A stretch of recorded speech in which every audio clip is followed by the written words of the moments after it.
Nih Nek, waktu itu saya nemu ini di halaman belakang pas lagi bersih-bersih. Nih Nek, lihat. Oh, iki tusuk kondeku yang hilang. Kamu toh yang nemu. Iya Nek, niatnya saya memang mau mengembalikan itu ke nenek. Oh alah, makasih oleh. Iya Nek, sama-sama.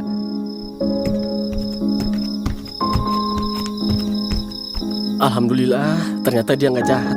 Jadi gue bisa lepasin ikatan ini. Gue harus nyelamatin orang-orang yang dibawa ke sini. Tapi mereka di mana ya? Gelap banget lagi.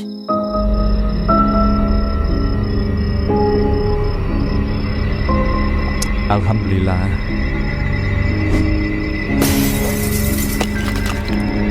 Apaan tuh ya Allah? Apalagi ini? Coba ambilnya, kayaknya itu pesan dari Pak Karto.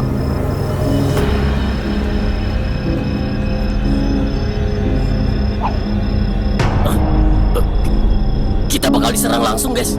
Dan dia nyuruh kita lari dan sembunyi. Kali ini permainan aku, Bayo. Aku yang mencari kalian sekarang.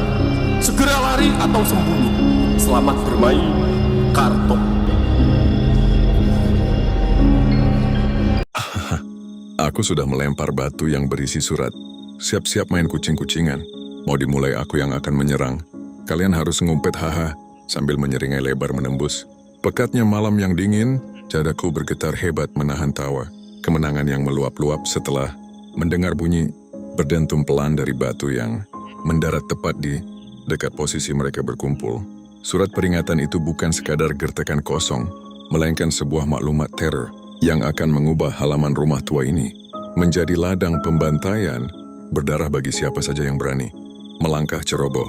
Permainan psikologis ini benar-benar membuat adrenalin di dalam tubuh tuaku bergejolak layaknya seorang predator yang sedang melepaskan mangsanya ke dalam labirin jebakan.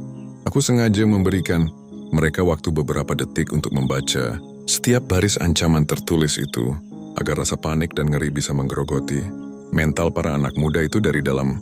Sebelum serangan fisik yang sesungguhnya kumulai, membayangkan Kona yang gerasa gerusuk, ketakutan atau Bang Topan yang mencoba sok tegar di tengah kegelapan membuatku semakin tidak sabar untuk segera mengayunkan mata kapak jahanam ini. Dengan langkah yang sangat senyap tanpa menimbulkan riak suara sekecil apapun, aku mulai menggeser posisi kakiku menembus bayang-bayang pekarangan untuk mengunci seluruh rute pelarian mereka.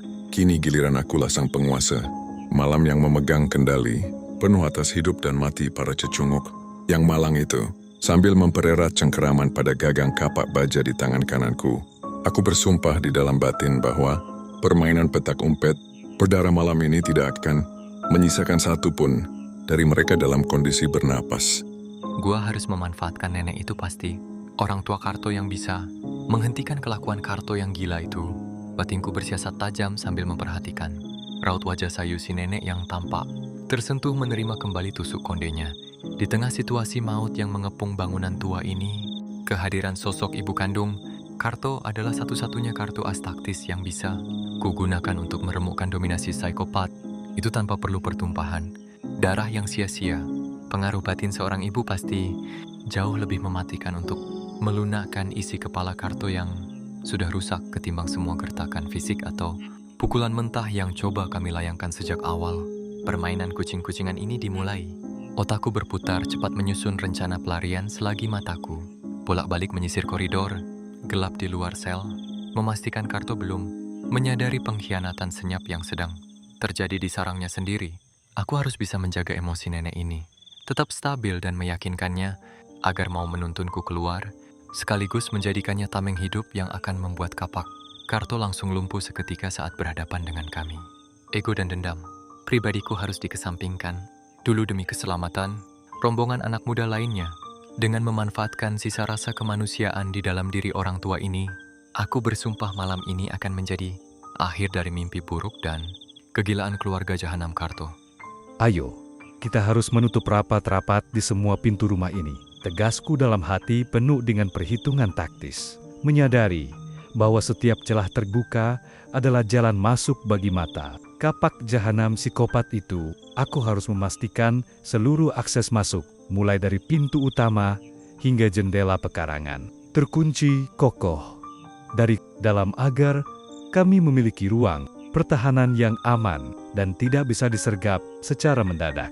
Di tengah kegelapan malam, mengurung diri saja tentu tidak akan menyelesaikan masalah.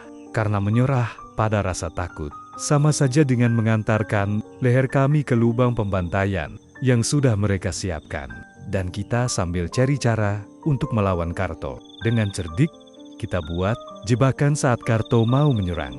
Masuk rumah ini, batinku penuh dengan siasat dan dendam yang bergejolak. Membalikkan keadaan dengan memanfaatkan struktur bangunan sebagai keunggulan kami. Kita tidak bisa lagi maju dengan modal otot kosong. Kita harus memasang perangkap senyap di balik daun pintu atau koridor gelap, sehingga begitu Karto mencoba mendobrak masuk dengan beringas, dia justru akan langsung disambut oleh serangan balik yang mematikan dari arah yang tidak diduga. Fokus pikiranku kini sepenuhnya tertuju pada sisa-sisa barang di sekitar ruangan yang bisa dialihfungsikan menjadi alat pertahanan darurat demi melindungi rombongan. Anak muda ini pengalaman keras di jalanan mengajariku bahwa musuh yang mengandalkan kegilaan dan senjata tajam seperti Karto hanya bisa ditundukkan jika kita mampu memprediksi langkahnya dan menyerang